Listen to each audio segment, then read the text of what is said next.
Julian, who's double mic'd up now.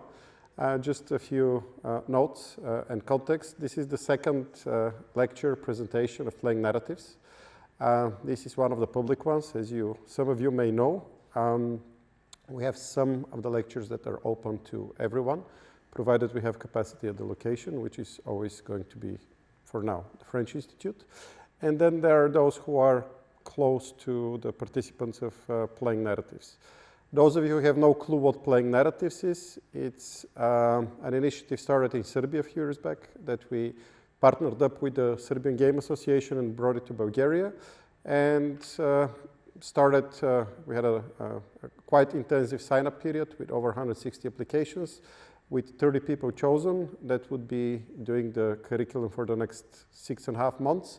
And they would be presenting their games and concepts to the GoodGame LAN party in May 2026. And as I said, today is the second lecture. We're going to record it as well, and we're going to put it online at some point in time. We're usually not the fastest to do that, but eventually we get it done.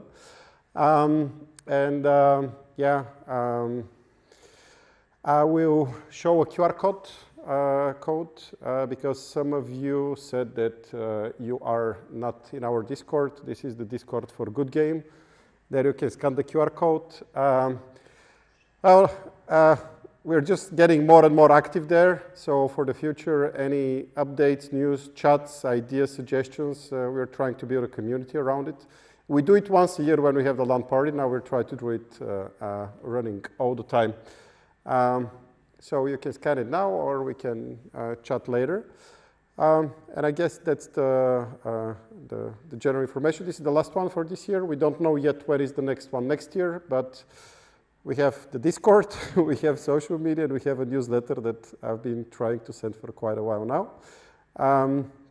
We also have a representative from our sponsor, Big Loop Studios, that are here, and now he's doxed. Almost. They're over there at the first row. They've been, since a year, we've been talking about what we do at GoodGame and what we want to do with Playing Narratives, and they decided that it's a cause worth supporting. And then we go to the lecture tonight. I've heard a version exactly 12 years ago of it at a games conference that we organized at Interexpo Center, part of OnFest. Long time ago by nowadays standard, and it was then when I learned that I actually spent quite a significant portion of my childhood with games, and one game in particular that Julian has created. It was called UFO, Enemy Unknown, that was followed by Terror from the Deep, I think the second installment was. And now every time I meet Julian, I tell him random facts that I still remember, such as that the stun rod does 25 damage.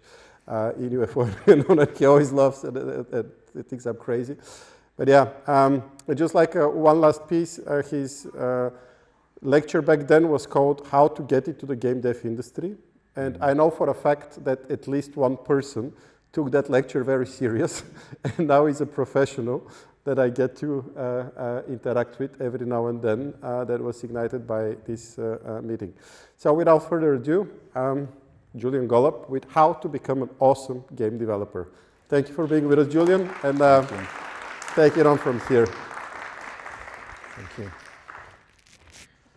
Right, thank you very much for being here. Good evening. Firstly, just a little questionnaire. How many of you are already game developers? Just stick up your hand. Oh, there's a small number. How many of you really want to be a game developer? Put up your hand. How many of you are in the wrong place? There are remaining people. Sorry, trick question. This is a very kind of introductory sort of lecture in how to become a game developer, how to become an awesome game developer, based on my own experience, which is rather extensive, but we'll go through it. So I'm founder and CEO of Snapshot Games. I've been a game developer for 42 years now. Actually, my first published title, 1983, on the BBC Model B computer. I created the XCOM franchise back in mid-1990s, as Martin has already identified. I have also worked for Ubisoft in Sofia for almost 6 years as both a game designer and producer and creative director. So, first thing, in order to become a game developer, you have to make games. It may sound like a bit of a chicken and egg situation, but I can assure you this is the right way to do it. But how do you do it? So step one, you've got to find your right tools that you want to use to make a game, and you have a huge choice. And again, it depends which particular discipline that you're involved with, and there is something for everybody here. Some of these now become very much a standard, and if you are into art and programming, you will probably have to learn Blender, for example. So we use Blender at Snapshot Games, which is a free piece of software, very good for 3D modeling and animation. Unity and Unreal are the two big game engines. These days, Unreal is becoming extremely dominant. So there are a few big publishers and studios that have their own game engines, but many sort of mid-range, mid-sized game studios are now almost exclusively using Unreal. At Snapshot, we use both Unity and Unreal. So one of our current games, Frosthaven, very complex board game adaptation, is in Unity. And our recently published game, Chip and Claws versus the Brainoids, was made in Unreal. But even if you are just a writer, for example, there are many great tools out there. Pen and paper, recommend that one. But there's also Twine, Inkle for narrative storytelling, and a whole bunch of tools which are obviously free and open source as well. And you need to spend some amount of time at least learning the basics of these. I would say for beginning developers, obviously Unity is very good and accessible. Unreal is amazingly complex, has a huge amount of features, will take you a lifetime to learn everything, but you can also do things very quick in terms of prototyping using the Blueprints visual programming language. So pen and paper. So here's my example, admittedly from 1981, which was before home computers existed, so I didn't have much choice. I made a little game called the Wizard Game, little card game. Used dice, used a board of grid of squares. You had a hand of cards. You placed cards down on the board to move them around if you're summoning a creature, which I transformed into a computer game. And it's a fairly faithful reproduction of the board game. I did add a few more features. This has up to 8 players. Had a little AI as well. You could play against the computer.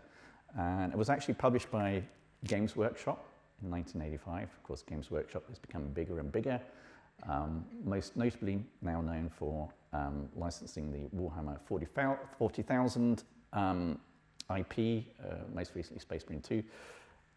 But Games Workshop, great company. They tried to do some computer games early on. They gave up.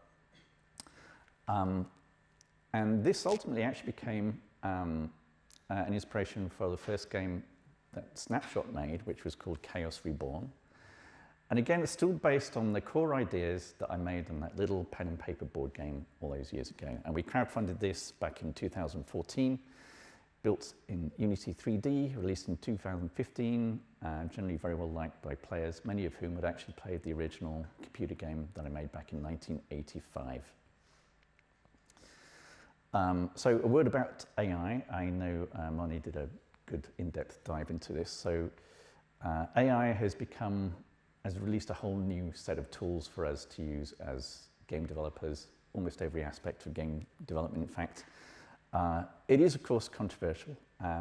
Less controversial, many coders use this, Copilot and other things to help with coding. You can use this to just create placeholder assets for your game, and obviously in concepting and pitching, basically doing some concept art, for example, very good. What is a bit more controversial is using a lot of AI-generated arts in your final product. Again, if you're not doing something commercial, it doesn't matter that much, to be honest. However, it does start to get a lot more risky when you're using AI to copy someone's voice, who's a well-known actor, for example. This is obviously a bit of a no-no. So there are a lot of legal grey areas involved in it, but it will do something. So some things to bear in mind. So Steam, They have an AI policy that requires developers to disclose the use of AI in their games. This, of course, means that you can't get away very easily with pretending that AI is created by humans. Generally, what do gamers think about this? There is a lot of outrage, but maybe this is a small vocal minority. Most players are somewhat indifferent to it. They're more concerned about the quality of the experience. But I just have to make one last point, that AI will not make you an awesome game developer, but like any other tool, it can help you.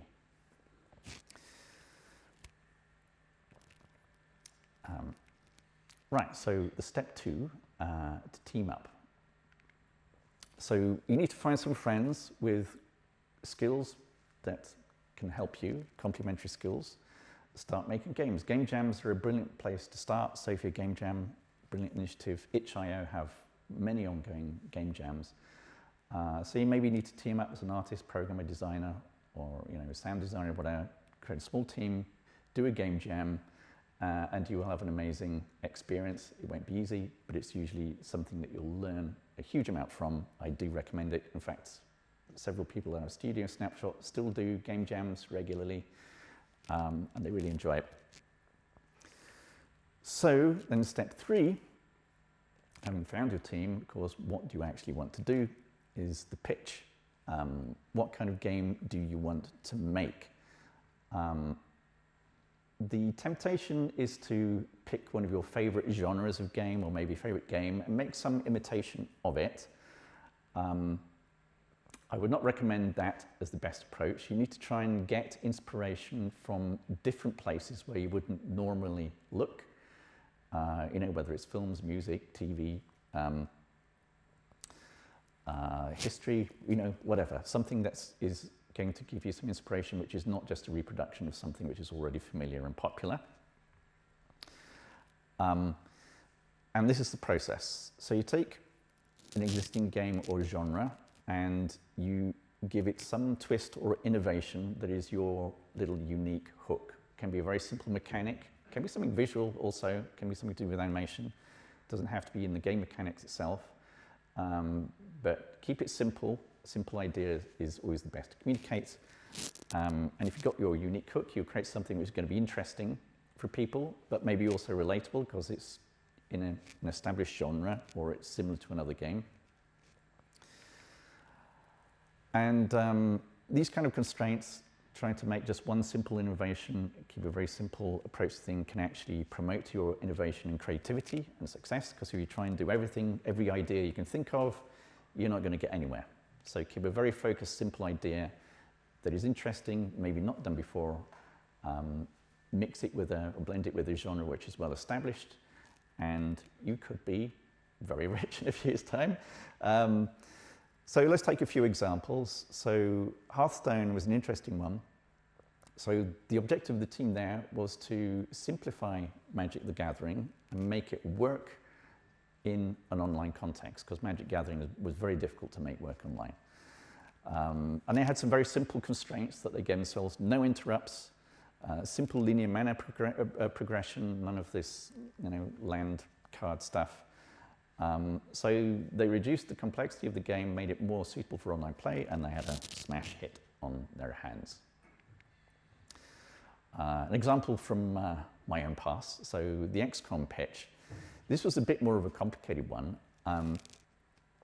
It's really a combination of several things. So Microprose had a game in development called Civilization. They wanted something like that, set on Earth with research and everything. They wanted something inspired by this TV series called UFO by Jerry Anderson. I took another inspiration, another ingredient, which was a book, actually, Alien Liaison, which is about UFO conspiracies, all the stuff that appeared in the X-Files. And the combination of these ideas, plus our previous game that we would develop, which was Laser Squad, a turn-based tactical game, this became XCOM. So in terms of the actual game mechanics, the key innovation was adding this strategic layer where you had this globe that you could plan your strategy on, build your bases, and had resource management, to our Laser Squad game, which was a tactical combat, turn-based tactical combat game. This is, I said problem here is too ambitious, a very ambitious game. Took us about 3 years to make it, but it was a team of mostly 4 people, me and my brother and a couple of artists, and then a few people at the end helping with the sound and music and stuff. So it was a very small team and very successful.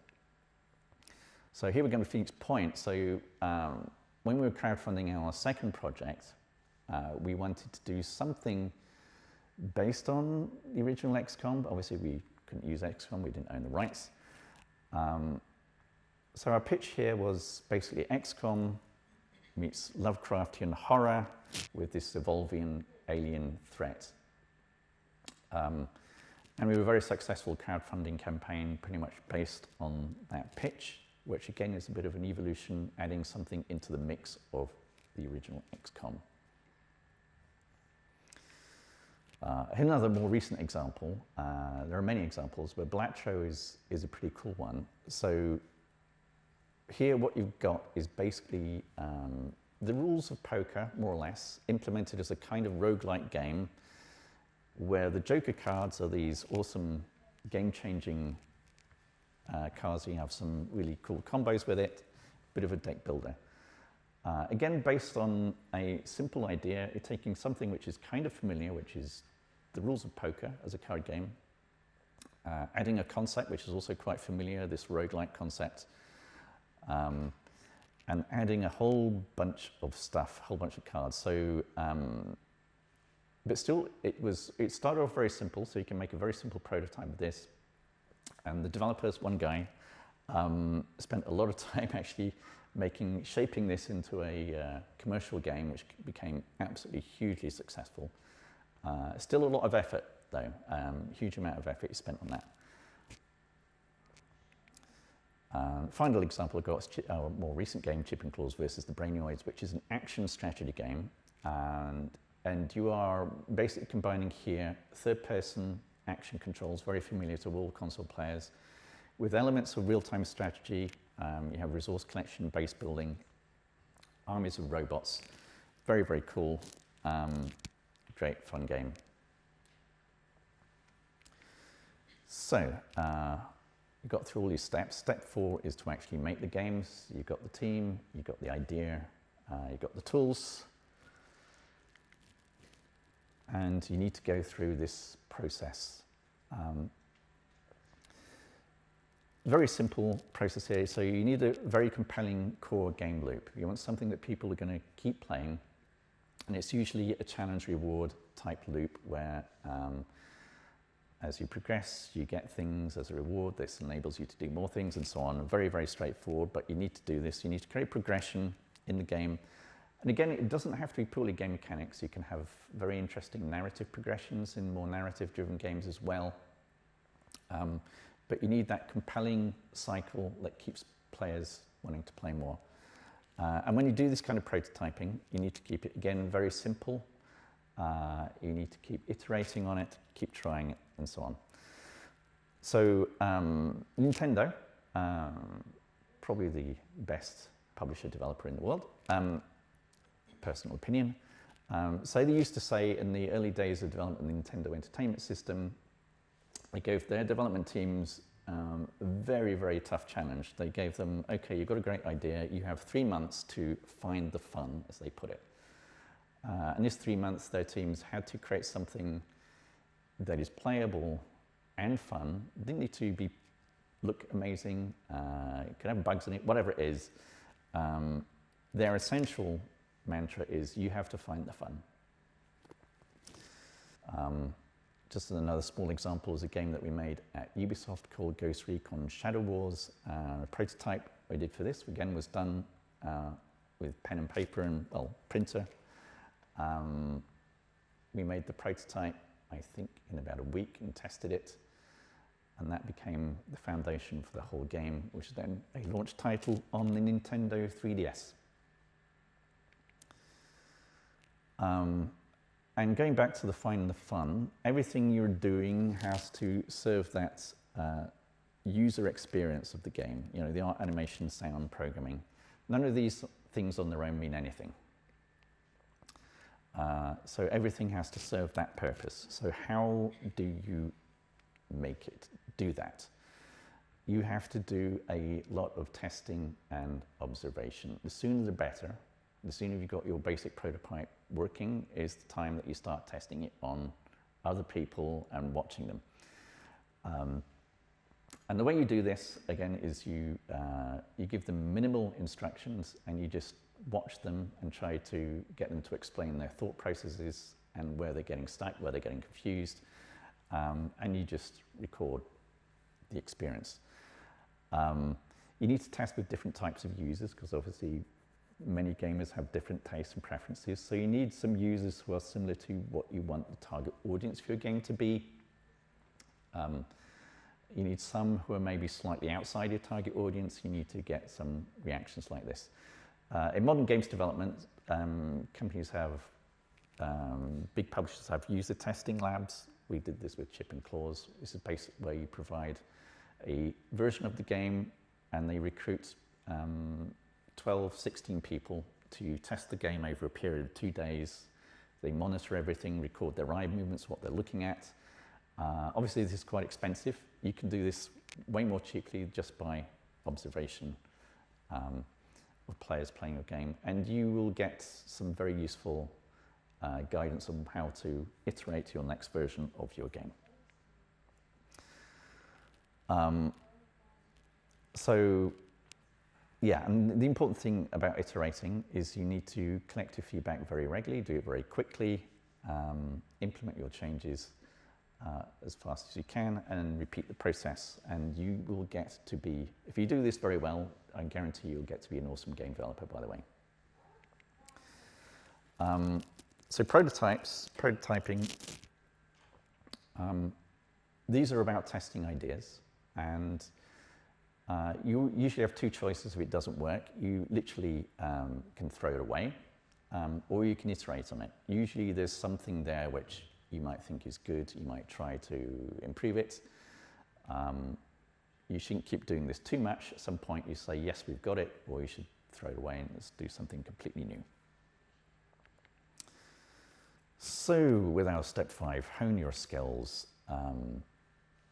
So you need to do many things. So qualifications in game development, there are many more now than there were just a few years ago, especially in the areas of 3D art, animation, and programming. You know, you've got Arc Academy is also very good courses there.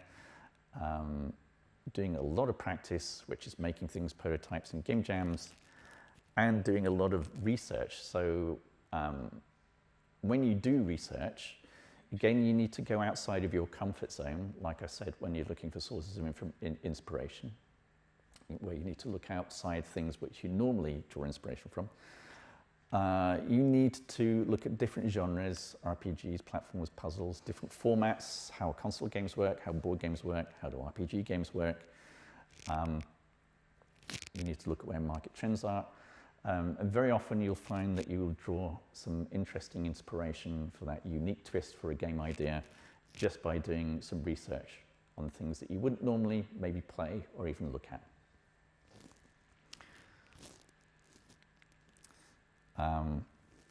And in terms of career paths, the game industry is now quite well established. It has become very, very specialized. So it's entirely possible that you can train to be, say, a 3D modeler or an animator and maybe not have any interest in games whatsoever. And as long as you're very good at it, you'll probably get a good job in a reasonably sized game development studio. But if you want to do something a bit more special, if you want to be an indie game developer, this is a bit more difficult. And you have to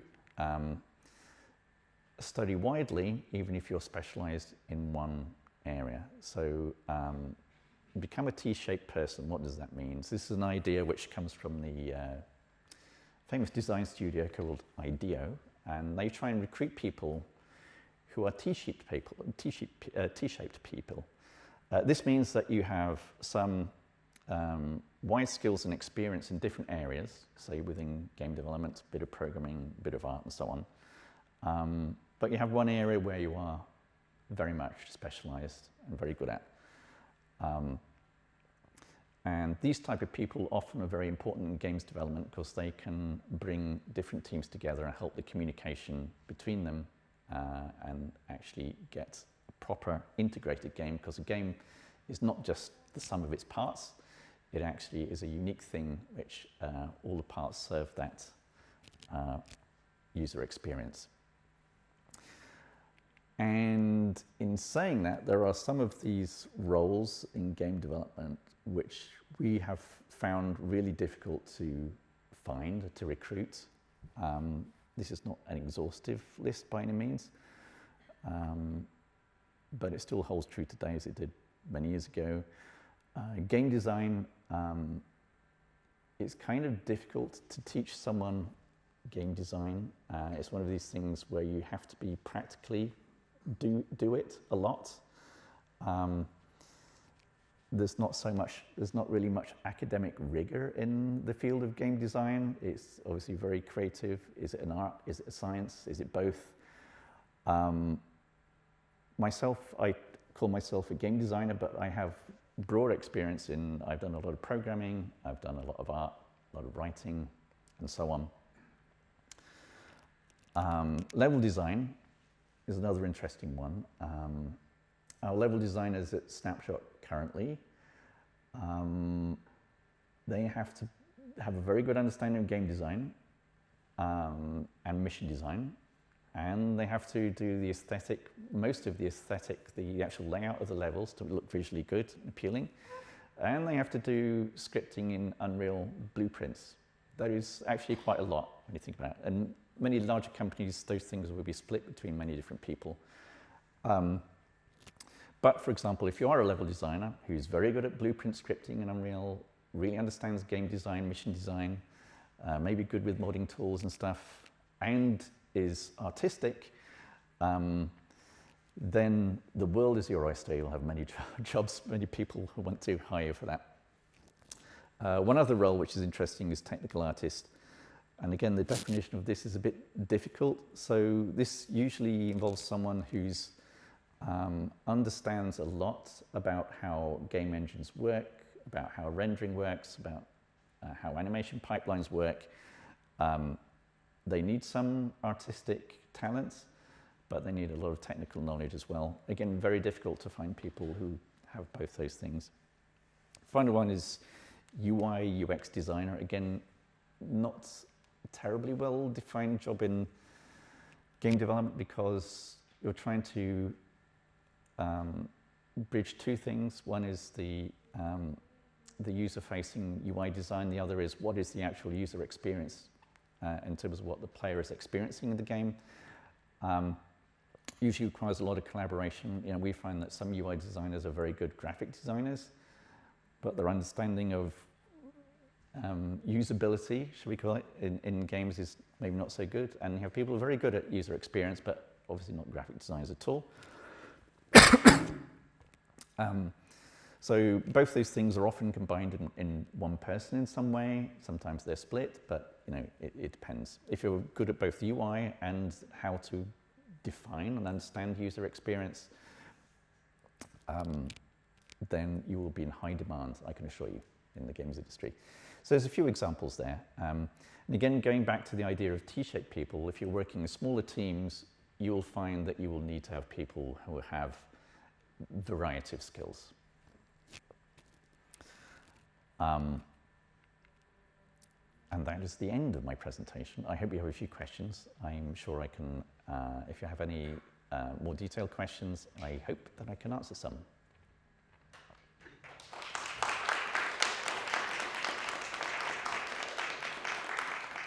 Fairly easy, right? Now we all know how to become awesome game developers.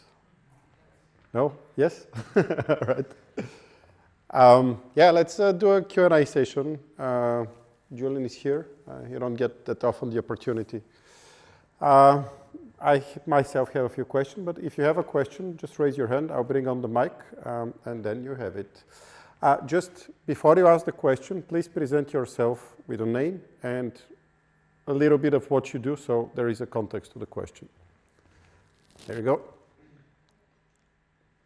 I'm Alex. I was one of the people in that first lecture 12 years ago. Okay. Well done. I asked you then about QA as a path towards becoming something else in the game industry. And you gave some very useful advice. Now I'd like to ask if you have any thoughts on doing like mods for existing games or like systems like Dropbox, Fortnite, and stuff as a path into the industry. Oh, well, it is a very good path into the industry, and there are some very successful modders who've made huge successful games, careers out of doing this. Yeah, the modding community is huge, and the interesting thing about modding again is that you need to have a lot of skills to do it well. And again, in a lot of cases, modding is done by teams of people. So we had a team of people who did modding for Phoenix Point, who made a very good mod called Terror from the Void. And it's a team, actually not quite sure how many people involved, but quite a few people were involved in it. And they did amazing stuff. And, if we were making Phoenix Point 2, I would have tried to hire some of these people. I think modding is, if you can do a very good mod for a game, it's a very good thing to put on your CV, to show, to demonstrate. Modding tools are not brilliant for a lot of games though, so it's not easy. But it is a great way to do it. In fact, I was playing a mod just yesterday, which is the recent release mod called Dawnless Days, which is a total conversion of Total War Attila with a Lord of the Rings setting. You can play a huge Lord of the Rings campaign. Very good. So yeah, I mean, if I was trying to recruit someone, if they have modding experience, this is definitely something which is really valuable. Just one comment. Since we were sharing what we were playing, I was playing yesterday up until 3 a.m. Heroes of Might and Magic Horror of the Abyss, the old classical Heroes of Might and Magic 3, which is made into, like, for my preference, I really can't imagine a better game than that to be created. It's much faster paced, but also just one comment on the mods. What we know as the MOBA genre started as a mod, basically, a game with a map editor. You spoke back then about Warcraft 3 map editor being a very good game development tool, basically. Yeah, it was definitely. Then literally the same story repeated with Arma, then came PUBG, and then Fortnite, and then the Battle Royale genre. Just mods of existing games. Yeah, and also auto battlers, which there was a recent fad for as well. It's true. I mean, modders are creating new game genres. The big developers are not.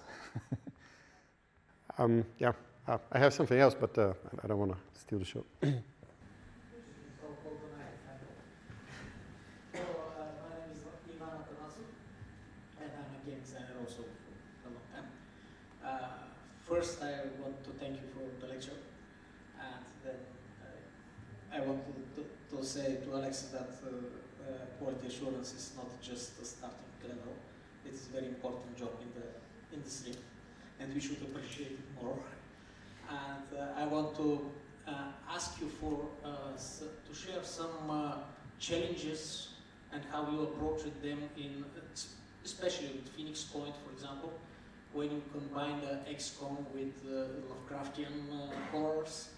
I remember that you actually had bigger monsters in the trailers, and I think it will be very insightful for us how you take decisions, what to cut and what to reach in the final product at the end, and how you take these decisions, where to focus and where not to focus, based on the resources, of course, and the limitations we have, because we all know that we have limitations, and I'm not sure that everyone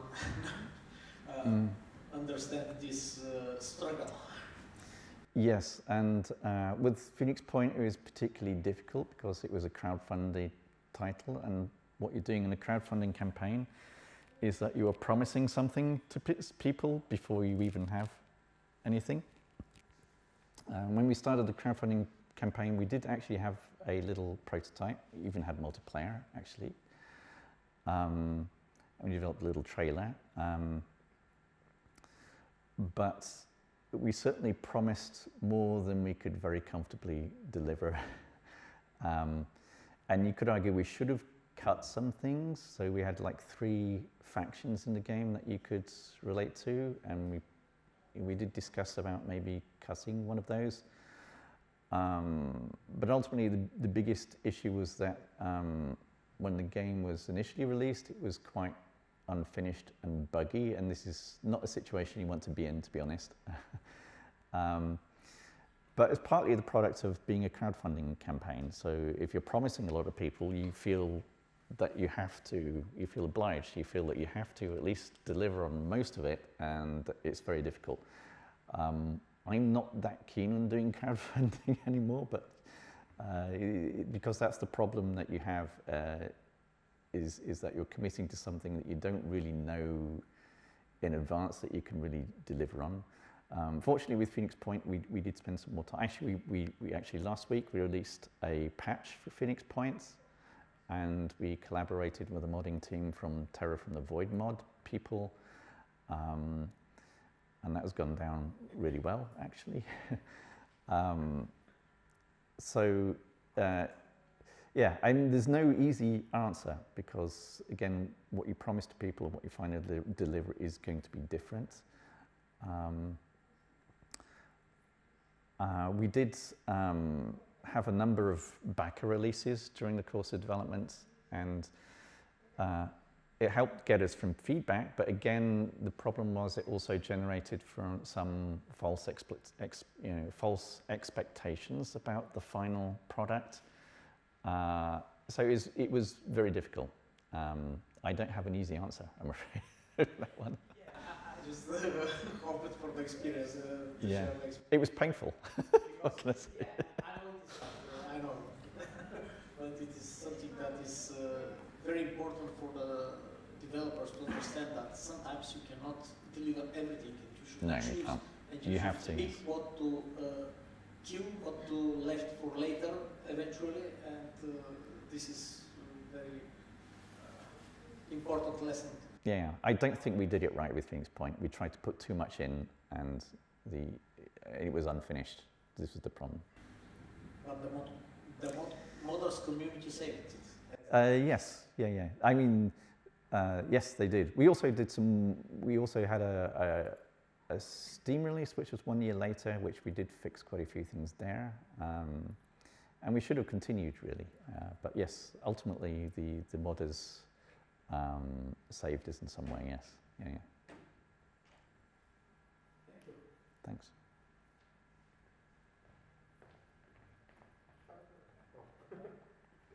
Hello, I'm Nikki. I've developed games in a small indie studio, 2 people. So you mentioned how you're delivering more updates for a lot of the games. When do you think a studio should stop adding more content to a game after it's released? Because there's releasing, but then there's adding more updates after that. Well, there's a commercial factor to this. I mean, especially on Steam, if you have good sales initially of your game, and then if you commit to doing regular updates, you actually would get good sales from it. So there's a commercial sense. So the point to stop doing it is when people stop paying attention and it doesn't make it commercially viable for you anymore.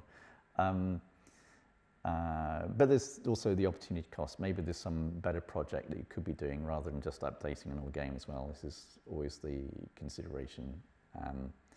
And to be honest, with Phoenix Point, I regret that we didn't keep doing some updates because it would have kept interest in the game alive. There's still a lot of people playing it, and we still sell quite a lot. So, it has quite a long tail, this game.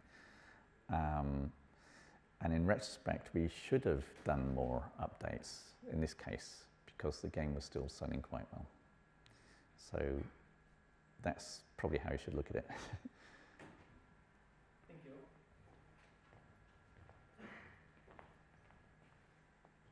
A question from a person who earlier presented himself as a non-game developer.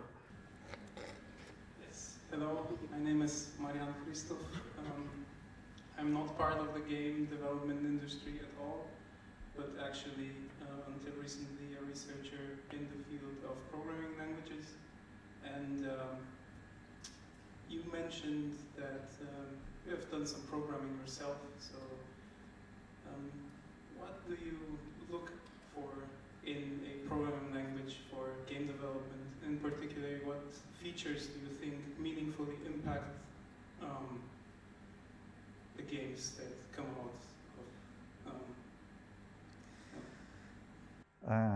that's an interesting question. Well, since I started programming in Z80 assembly language, basically anything which is not that is probably good. We did something interesting with Chip and Claw's game with the Unreal Engine, and we said, we had a little challenge that we set ourselves. You know, is it possible to make a game only using Unreal Blueprints, which is a visual scripting tool? And actually the game is probably 98% just Unreal Blueprints. And that was an interesting experience. So, but then you get a problem because programmers hate visual scripting. But from the point of view of getting the game done, it was very, very helpful. And then programmers tend to like, they tend to like Unity because, okay, you got C#, which is this very statically typed verbose language, which I don't like very much, but so what would I look for? Something which has the something a bit like Python, I guess, because I find it something which is easy and flexible to iterate with, I guess is the point.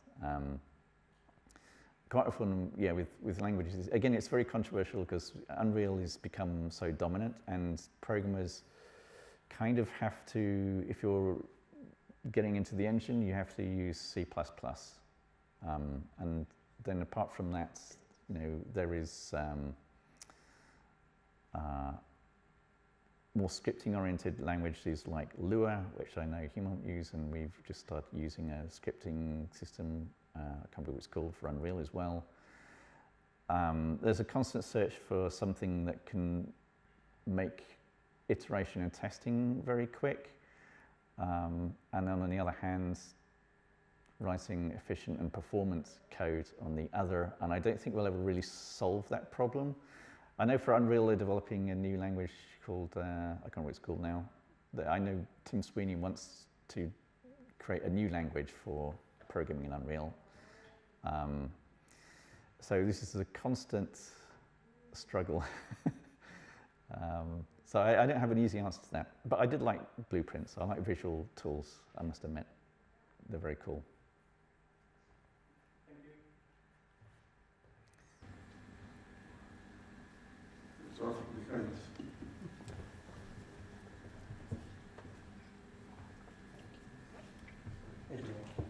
Hi.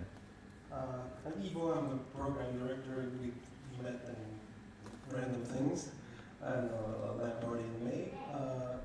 You probably know most of the people, most of the students will be split into groups around some game concepts, game ideas. And in May next year, on the next LAN party, the one you came to this year, there'll be a jury who'll give one of the teams something special, like an award. And each team will have one student from the different groups, so the different specializations. So there'll be like an artist, a writer, an animator. One of them would be a dedicated producer to the thing, And during the LAN party next year, they'll present their concepts in front of the jury. If you were in the jury, what would convince you to pick a certain game? Like, what would be a good thing to have? What would be good things to have, a list of things? And how would you advise people to get to that point, that overall concept, presentation? Right, okay. What would I be looking for in the award-winning presentation? I would be looking for that interesting, unique twist, which has that interesting piece of innovation, which shows that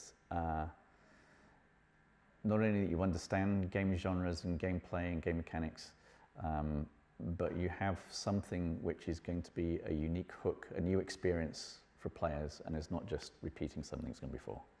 So there has to be that original little twist in there. And again, it doesn't have to be something really big, but it has to work within the framework of the game or genre that you've got, and it has to support it, and it has to be something that can hook the player also.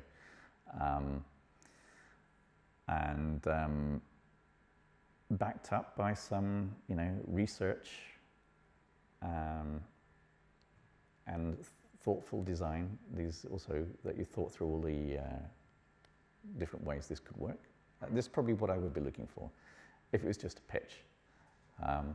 The other thing I would say is that in reality, a prototype is worth a lot more than just a pitch, even if it is a simple pen and paper prototype. I would always recommend, if you can do a pen and paper prototype, just do it, because this is something that you can show to people very easily.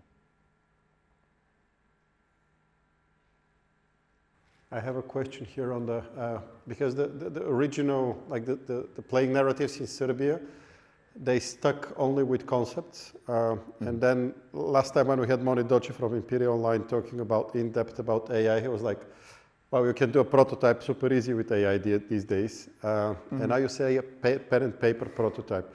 Yeah, because it's something, if it's suitable for the game you're making, and you can make it work, I think it's really good.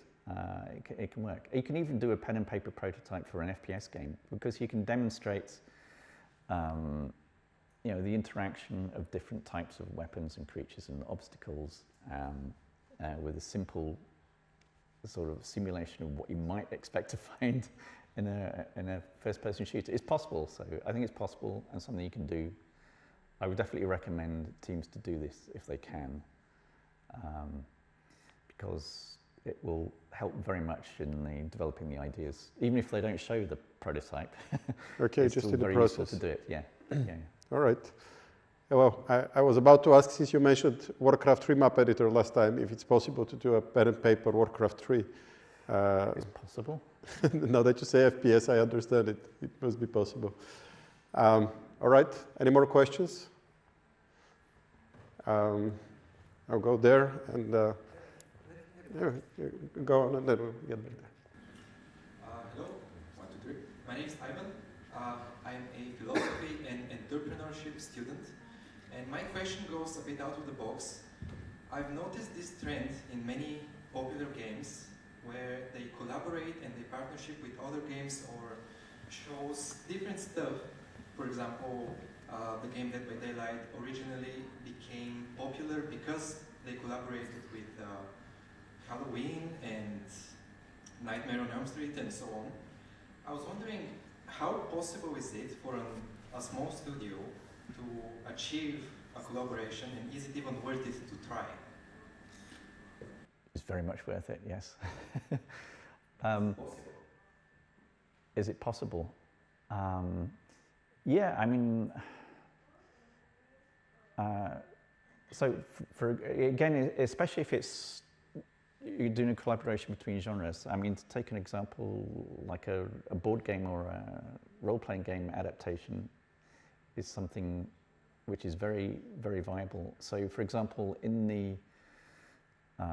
something which I'm very keen on, a miniatures wargaming space, for example. There's very interesting innovation going on. Trench Crusade, for example, this amazing miniatures game developed by Frank, what's his name? I can't remember his name. Guy who used to work, did art for Diablo. Started off as purely a personal project, concept art. He's a concept artist, developed into a game. We had Thomas Pirinen come in, who developed Wartime board game. They did a very successful Kickstarter game. And, you know, it's the kind of collaboration. And then, you know, is there a video game adaptation? You know, somebody might come along and propose to do it. That would be great collaboration, in my view, for example. And there's a huge amount of potential and collaboration in the comic book space as well that you can do. We're talking about people who've done some real creative work in one area that can be adapted in another area. This is a very good way to do collaborations, in my view. But, you know, I don't know if that's the kind of thing you're thinking of, but it's certainly an area where I would look for collaborations. And it can be very successful. So, Yes, thank you. Thanks for the question. It reminds me actually of a successful, I would assume, partnership by nowadays between a Bulgarian guy who was here this whole last year when we partnered up again with the French Institute, Rise Up Studios. His studio is called, maybe you know him, Milan. RoboQuest is a game they made, and they just released maybe 2 months ago a partnership, like a DLC or an extension or an add-on, whatever they call it, with Dead Cells, which is also another large IP. So there is somebody to talk to that has hands-on experience. And we also have a very unorthodox, quite literally maybe, partnership between Hemimont Games and their Victor Vran and, what was it, Motorhead? Yeah, the band Motorhead, the rock band or metal band Motorhead that they had already 10 years ago. And they have a story to share. And Gabriel Dobrev, the founder of Hemimont Games, who worked on this one, would be doing the presentation, so he would know for sure. Alex, you again. I was a bit hesitant to ask this, but I think it's important, and we'd be doing people a disservice if we don't at least acknowledge the topic. The last few years haven't been great for the game industry. There's lots of studios that have been shut down, lots of projects that have been cancelled, funding's dried up. At the end of the day, do we want people to strive to be awesome game developers?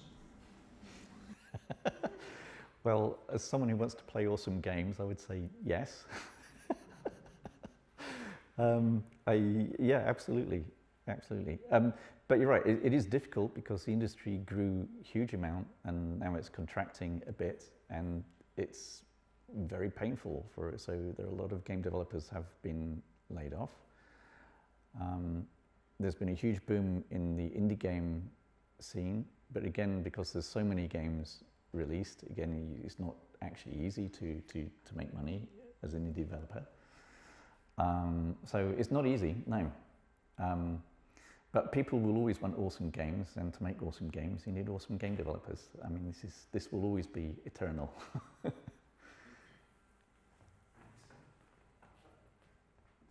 Just a second, two more things. I want to add to that answer because you were not here, Alex, for the first presentation by Moni. So basically, we'll have it on a video and we'll share it, but he speculated that it's a new opportunity window emerging for new entrepreneurs, game entrepreneurs. He said that, like, basically console games was one, then browser-based games was another because of new technology, new market, and so on. Then it was mobile. And now with the, let's say, hyper productivity that a team could achieve with AI and the things that they can do that such small teams were not able to do before, he speculated that there is another opportunity. And just like +1 to Julian's on, well, mankind would always want to play great games. Maybe they will not be made by that many people because old people like me play Heroes of Might and Magic. A lot of people play Dota, and it's very difficult to get their attention on any other game. So, yeah, but I hope there is need and there are people. There you go. Hi, I'm Sabina. I'm 2D artist making characters and environments. So I want to ask you, overall, what do you think the situation of game development and gaming studios is here in Bulgaria at the moment? And do you think in the next few years it will be a downer, or it will, I don't know, it will be a better situation here? Well, the short answer is I don't know. It's going to be tough, at least for another year. I think here in Bulgaria, I'm not sure what the redundancy situation has been in the games industry. There's certainly been quite a few in certain areas. I think this will continue to be difficult for the next year, at least, minimum. So there's not much sign. At the moment, the problem with the economy, well, we have a huge AI bubble, which also might burst.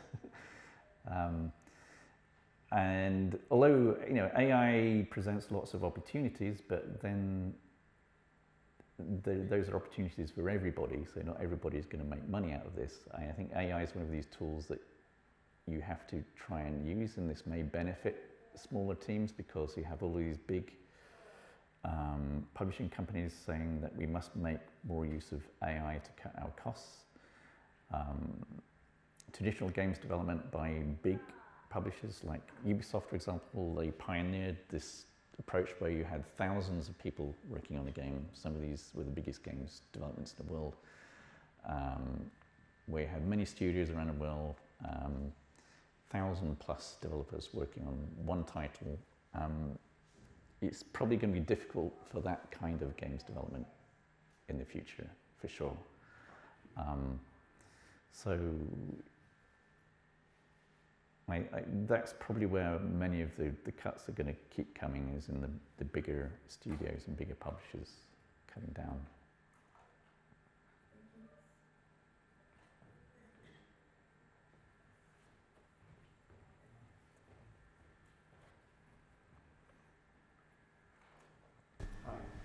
So my question is, considering my name is Sandy, nice to meet you. Considering the variety and the number of games that are being published every year, what kind of insight or advice would you share with respect to people trying to build up a small studio and how they should market their games?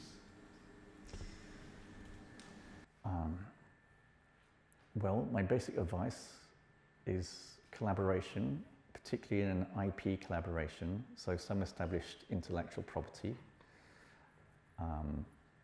that you may be able to work on with somebody to develop a game with. Even within Embracer and THQ, which Snapshot Games is a part of, the constant discussion about new projects is what IP, you know, what intellectual property are you basing your game on? Because we have to use an IP. This is the mantra. This is so everything, you know, that my bosses are telling me, you know. So if you're getting a small indie developer, you need to, like I said, finding a collaboration, especially a cross collaboration across different industries, whether it's comic books, films, card games, whatever it can be, or miniatures games, you know, whatever it is, could be something very fruitful. If you're trying to develop a completely original idea by yourself, it's incredibly difficult. So if you can find that kind of collaboration, well, you should actively look for it, but if you can find something that's you think might work, then you should do it, so you should pursue it. Because otherwise you will be trying to compete with thousands of other indie developers who have all got what they think is the most original idea in the universe. So that's my recommendation anyway.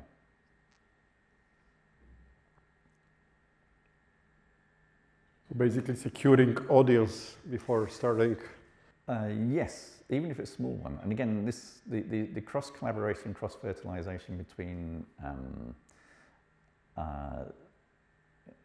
well, even in board games, miniatures games, card games, and video games, films, anime, whatever, can be incredibly fruitful. Even if you look at a company like Games Workshop, which was primarily making money from selling miniatures, now a huge proportion of their income comes from licensing their IP, which they built out over many, many, many years, to video game developers, and they've been very, very successful at it. There have been some very successful board game adaptations, but this has been less prominent. One of the biggest ones, of course, was Gloomhaven. So we are working on the sequel to that, Frosthaven. Frosthaven was a huge crowdfunding success. I think it raised $13 million for a board game. That's pretty good. The board game itself is amazingly expensive, something like $250 or something it costs, or more. And the fact we're doing a computer adaptation of it actually is almost like the logical thing to do, because it makes the game accessible to so many other people. But obviously this collaboration came about because we are part of Embracer Group, so Asmodee are part of Embracer Group. Asmodee is the biggest board game publisher in the world. But you know, if you can find somebody on a similar level that you can collaborate with, who may have a small project which does already have an audience in one area, that you can then, which may be just a comic, you know, who knows what it is, something that has some popularity that you can say, hey, we can make an interesting video game adaptation of this, and you can build an audience from that based on their audience, and they will obviously get a slice of your revenue, and it can be very mutually beneficial. So if you can find those kinds of collaborations, again, I stress, can be very successful. One thing to add here is that another pair of speakers that we had at Playing Narratives, that's Sava and Stani from Chase a Cloud. They are doing something rather new, I would say, for the Bulgarian market, because they're taking a book called Kao the Zmejborn, Kao Zmeja, and they already made a board game, which is on sales now, started selling like 10 days ago or so. And they just released their first comic book. So it's, as Julian mentioned, like you start from one form and then you go into another forms of media. And I know for a fact that they've jumped quite a few hoops to get to where they are now. And they have some ideas for the future. Anyone else with anything? Two more? Oh, here you go. Hi, I'm Nicoleta.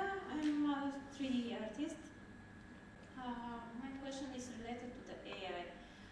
Because of the last lecture we had here, there was a person who had studio with many people, and after AI, he lowered the costs, maybe. What do you think you use AI, or do you use AI in your studio? Are you using AI for this? And do you think the studio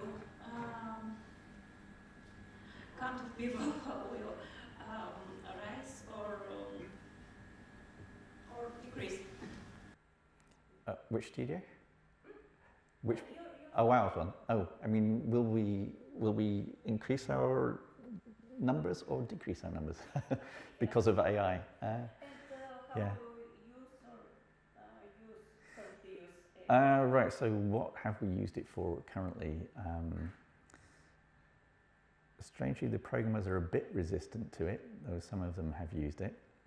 We've used it to do a lot of concept art developments, although we still have concept artists. It is useful for that. I don't think it can replace a concept artist, because it still doesn't necessarily get the results you really want. We have used it for, so with Chip and Claws, we used voice generation software to do the voice acting in the game as a placeholder. ultimately, this was all replaced with real actors for the final game, but it was useful to have that in the game while we were developing it. I think that's about it. I think we've done it to generate some textures as well. But for sure, this is going to give rise to an entirely new job category, which is the AI whisperer. I don't know what to call it. The AI person who's good with AI tools. But even then, for art-wise, you still need to be. I still think you need to have a good artistic sense to get the most out of those tools for art purposes. I don't think it's going to replace artists. How it's going to affect snapshots in the next year? Not very much. I think it will help a little bit, where we might have employed more people to do something. I know it's going to have not a big impact. So it's very interesting to see what is going to happen. And again, you also have the consumer opinion. So again, the biggest marketplace for games is Steam. On Steam, you have to declare if you've used AI in your game. There are certainly plenty of gamers who won't buy anything with AI in it. So there is that to consider. But I don't know how long that resistance will last. Ultimately, we might all end up being batteries plugged into some virtual reality for the AI that's already taken over the world. I don't know. Yes, it could be that bad. But yeah, it's difficult to know what's going to happen, to be honest. It might be difficult, especially in certain areas like concept art, but we'll see.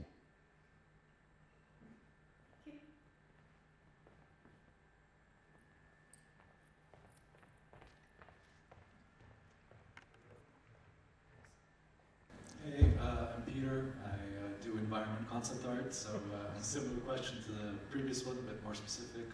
You already said you use concept art or AI in your concept art. Mm-hmm.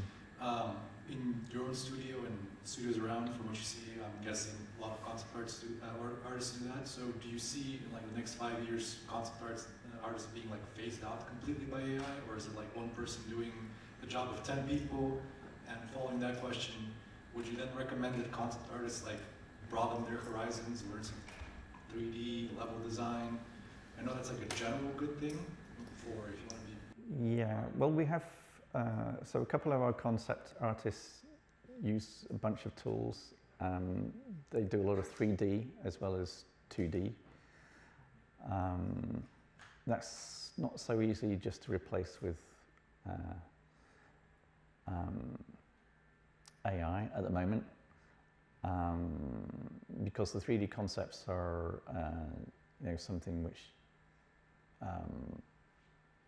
we can actually test and prototype in game with. In fact, it's very difficult to say. And then AI is getting better and better. Can it really replace concept artists? Not yet. I hope not. I hope it doesn't.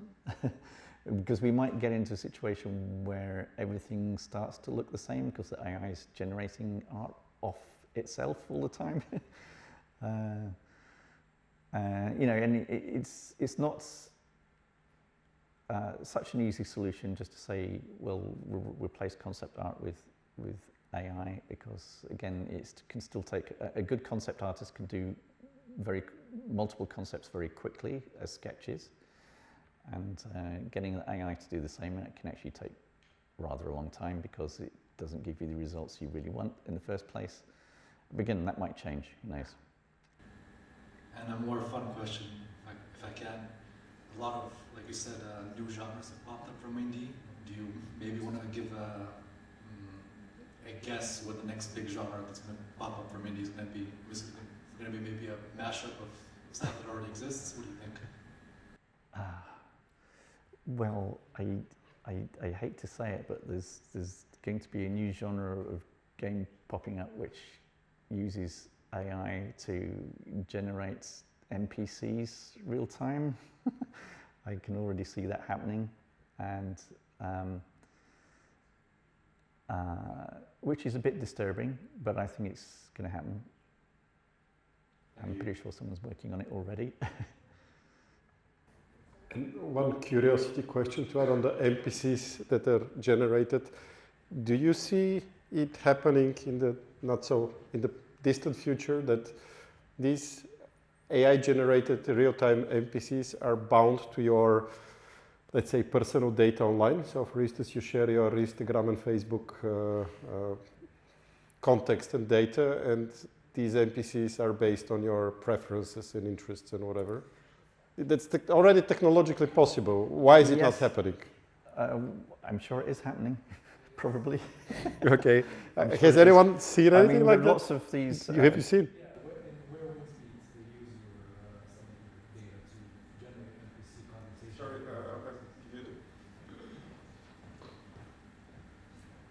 there's a game called Where Winds Meet. It's pretty popular right now. That you can literally chat with NPCs. That it generates a chatbot instance and gives that NPC a personality. You can chat with it, teach it new things, and all that. So we're like right there anyway. It's already been done, if not the next. Yes, and I'm sure we're going to see a lot more of that, I think.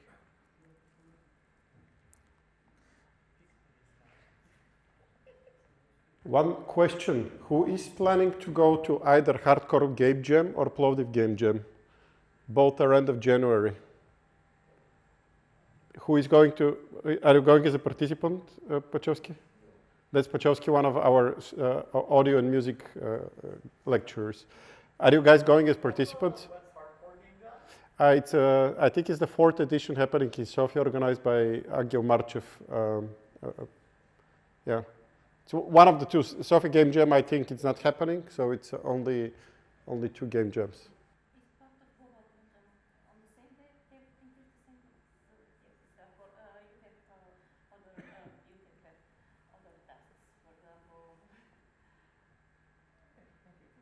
All right, cool. I think we're done with the questions. They're not going to kick us out, so we can stay and chat. We are not in a hurry like we were last time.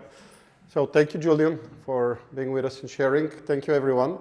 And I'll put up the Discord link again, so everyone who's not there, you can join, because that's going to be the first place you're going to be learning about future events, and also looking for groups for the game jam, because I myself plan to go and participate. I've never participated in one. Looking for I think that is a very collaborating, Julian said, and I think that's a fairly easy way to collaborate with all of the population in Bulgaria with the upcoming elections. A simple election frauding game, I think everybody would grasp the concept. So I'm putting this on the table. I want to make a game that's about fraudulent elections. Awesome. In January, end of January, for the game jam. So I'll share more details on the Discord. Thank you once again, everyone. Thanks, Julian. It was an honor. Hope next time is not in 12 years. But it's I hope so. Sooner. Thank you, guys.